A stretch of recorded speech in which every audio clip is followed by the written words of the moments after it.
sama orang yang tidak bertakwa. Kalau orang yang tidak bertakwa salah gak mau memperbaiki diri. Kalau orang bertakwa salah juga tapi mau segera recovery, memperbaiki diri. Jadi peluang berbuat salah sama antara orang yang bertakwa dengan yang tidak bertakwa, sama peluangnya. Jangan sampai kita mengkultuskan satu orang, satu tokoh, satu kelompok, mentang-mentang mereka membawa slogan-slogan Islam, memakai simbol-simbol Islam, menggunakan penampilan-penampilan yang kesannya Islami, lantas nggak boleh keliru, nggak boleh salah. Wah, hijabnya aja yang syar'i, ternyata pemarah misalnya. Ustadz, mending mana tuh? Orang yang sholat tapi masih korupsi daripada orang yang nggak korupsi, orang yang jujur tapi nggak sholat. Kan mending yang jujur, walaupun nggak sholat tapi yang penting dia jujur. Nggak. Orang yang sholat tapi masih korupsi, sholatnya berpahala, korupsinya berdosa. Orang yang jujur tapi nggak sholat, jujurnya berpahala, nggak sholatnya berdosa. Masing-masing mendapatkan sesuai dengan amalnya.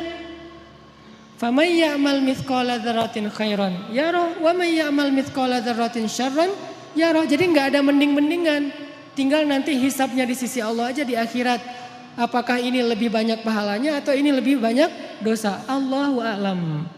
Yang jelas kita belajar sekarang gimana meneladani Rasulullah SAW ketika kita salah, ketika kita berbuat dosa, ketika kita keliru, dan juga ketika orang lain yang melakukan kekeliruan dan kesalahan itu. Teman-teman yang dirahmati Allah Subhanahu Wa Taala, belajar meneladani Nabi SAW itu bukan sekedar belajar mendapatkan wawasan tentang perilaku Nabi, bukan. Kita hafal ayat itu tapi tidak menjadi perilaku, tidak jadi karakter, nggak jadi attitude, berarti kita belum meneladani Nabi. Cuma hafal ayatnya doang nih. Kita hafal banyak hadis Nabi, kita baca banyak sirah, buku-buku tebal tentang sejarah Nabi, tapi tidak merubah attitude kita menjadi lebih baik seperti yang dicontohkan Nabi, kita berarti belum belajar dan belum meneladani Nabi. Cuman tahu doang.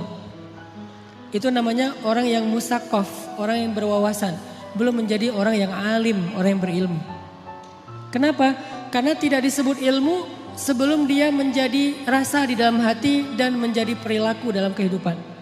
Kalau cuma sekedar wawasan itu bukan ilmu, itu namanya saqafah, itu namanya wawasan. Makanya malam ini ketika kita belajar uswatun hasanah Nabi SAW, kita coba munculkan tekad dalam diri kita masing-masing. Pokoknya habis dengar sharing malam ini, saya pengen memperbaiki sikap saya di sosmed. Saya pengen memperbaiki sikap saya dengan teman. Saya pengen memperbaiki sikap saya kepada keluarga, terutama orang tua. Saya pengen memperbaiki sikap saya kepada mantan.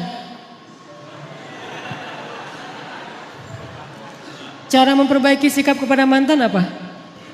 Unfollow. Gak boleh following ya. Kalau mau sesekali ngelihat, bikin aja 2 akun. 1 akun punya kita, 1 lagi untuk stalking ya. Pengalaman. Enggak boleh. Lupakan mantan. Jangan sampai kita baca atau mendengar cerita-cerita tentang Nabi hanya sekedar oh ya, oh gitu. Jangan. Kalau sekedar oh iya dan oh gitu, berarti ini cuma wawasan nih.